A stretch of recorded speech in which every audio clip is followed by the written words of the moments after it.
কি গো মা, কি করছো? হাই বন্ধুরা, শুভ সন্ধ্যা। অনেকদিন পর সন্ধ্যাবেলা আবার তোমাদের সঙ্গে কথা বলছি। তো স্যাটারডে আজকে এই যে দেখো মুড়ি আর পপকর্ন নিয়েছি, মানে পপকর্ন চিপস। এই যে খাও তোমরা এগুলো। এটা আমার এক মেয়ে দিয়েছে আমার বার্থডেতে। অনেকগুলো চিপস দিয়েছে, একটা চিপস খুলেছি।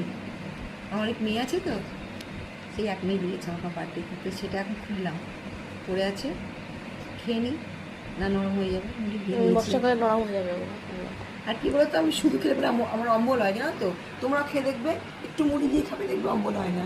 আমি সব কিছু আমি চানাচুর শুধু খাই না, আমার মেয়ে খায় সব কিছু। চপ, আমি এইটুকু মুড়ি হলো চপটা মুড়ি দিয়ে খাই। আবার আমি ইভেন কি আমি ওই চাউমিনটাও একটু মুড়ি দিয়ে খাই। আমার এটা অভ্যাস, নাহলে আমার মনে হয় অম্বল হয়েছে, কষ্ট হচ্ছে, এরকম হয়। তো ওরমভাবে খাই। তো ওই যে এটাও আমি মুড়ি দিয়ে নিয়েছি, ও খাবে আমার সঙ্গে মুড়ি দিয়ে।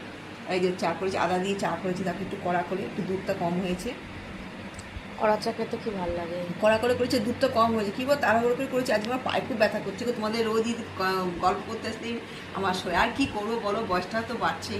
আর এত খাটাখাটনি গো, আর বর্ষার মধ্যে এই বৃষ্টির জল জল ঘেটে ঘেটে এই জন্য পায়ে হাঁটু ব্যথা করছে, পায়ে এই পাতা এখানটা ব্যথা করছে। সেই দুপুরে কাজকর্ম এই খেয়ে দিয়ে শুয়েছি, ব্যথা করছে কি।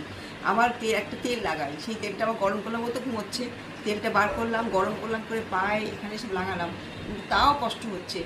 তাও বেরোবো, একটু ইচ্ছা আছে বাইরে বেরোনো, একটু কিছু কেনাকাটা আছে, যাবো। তাও খুঁড়িয়ে খুঁড়িয়ে কী করবো, বসে থাকলে বসে থাকা, মন খারাপ হবে, কষ্ট হবে। চাটা খাই, ওদের খেতে দিই, একটু বেরোবো, বুঝলে বন্ধুরা। তারপরে সাথে তোমাদের দেখাবো কী করতে গেছিলাম, কী কিনতে গেছিলাম, দেখি। বাই। তোমার সঙ্গে চা খেয়েছো তো?